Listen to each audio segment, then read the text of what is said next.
तर लक्षपूर्वक ऐका. अरे महान काय घोर असणारा दारिद्र्य संपूर्ण जाईल एवढी शक्ती या मंत्रामध्ये आहे. पुढचंही सांगू का? अरे ज्याचा व्यापार बुडालेला आहे, लक्षपूर्वक ऐका, घर गहाण पडलेलं आहे, घरातली संपत्ती गहाण टाकलेली असेल, सोनं नाणं, अरे जे काही गेलेलं असेल, गेलेली वस्तू सुद्धा परत येईल एवढी शक्ती या मंत्रामध्ये आहे. ओम ऐं ह्रीं क्लीं चामुंडाय विच्चे. लक्षपूर्वक ऐका, या मंत्रामध्ये खूप मोठी शक्ती आहे. लक्षपूर्वक ऐका, हा मंत्र म्हणजे दुर्गेचा मंत्र नाही. हा मंत्र म्हणजे साक्षात महाकाली, महासरस्वती आणि महालक्ष्मी तिन्ही असणाऱ्या देवी मिळून या ठिकाणी हा मंत्र तयार झालेला आहे. आणि म्हणून या मंत्रामध्ये खूप मोठी शक्ती आहे. नवरात्रामध्ये या मंत्राची उपासना करत असताना सांगितलेलं आहे, उत्तर दिशेला तोंड करून बसावं आणि उत्तर दिशेला तोंड करून बसून या मंत्राचा जप करायला सांगितलेला आहे. लक्षपूर्वक ऐका, या मंत्राची शक्ती सांगत असताना सांगितलेलं आहे की नवरात्रामध्ये 9 दिवसामध्ये 3000 मंत्राचा जप झाला पाहिजे उत्तर दिशेला तोंड करून. तर म्हणतात मनातली मनोकामना पूर्ण झाल्याशिवाय राहणार नाही एवढी शक्ती आहे या मंत्रामध्ये. खूप मोठी शक्ती आहे. मी सांगत होतो की बिल्व पत्रावर या ठिकाणी ओम ऐं ह्रीं क्लीं चामुंडाय विच्चे या मंत्राला या ठिकाणी लाल चंदनामध्ये लिहून ती माळा जर तुम्ही भगवतीला अर्पण केली ना, तर लक्षपूर्वक ऐका, अरे महान काय घोर असणारा दारिद्र्य संपूर्ण जाईल एवढी शक्ती या मंत्रामध्ये आहे. पुढचंही सांगू का?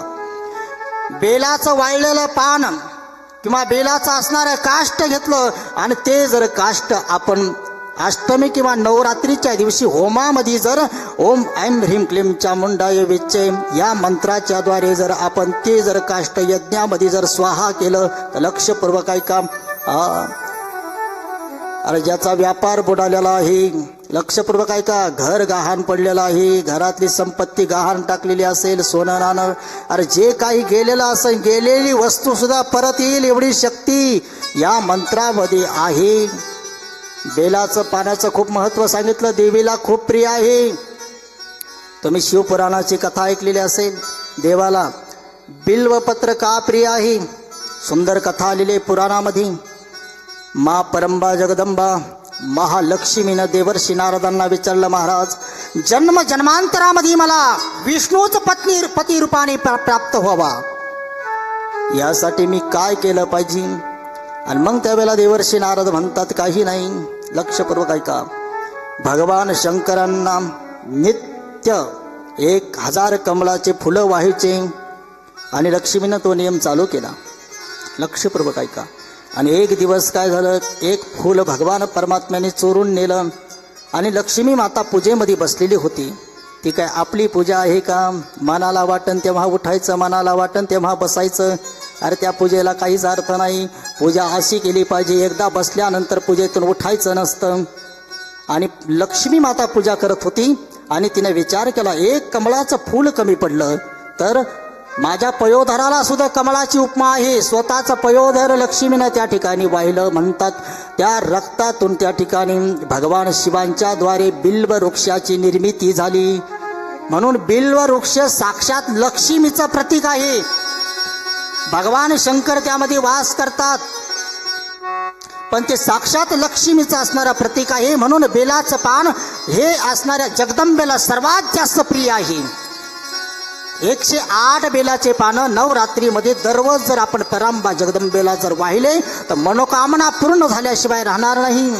आहा, एवढी शक्ती त्या असणाऱ्या बेलाच्या पानामध्ये आहे. म्हणून पुराणामध्ये वर्णन आलेलं आहे, बेलाचं फळ आहे ना, त्या फळाला श्रीफळ म्हटलेलं आहे. श्रीफळ ते देवीला खूप प्रिय आहे.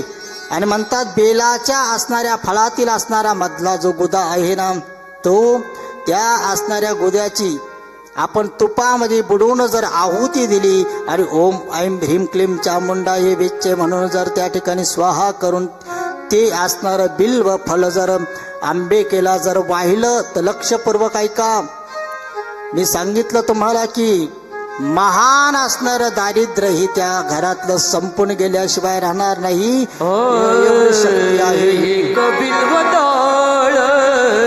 चंदन अक्षदा एक बिल्व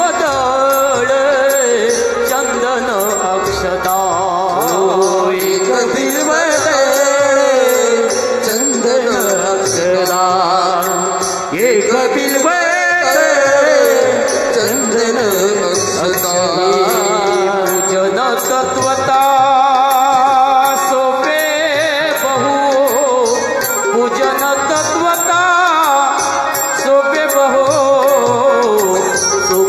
चुकले जन्माचे बंध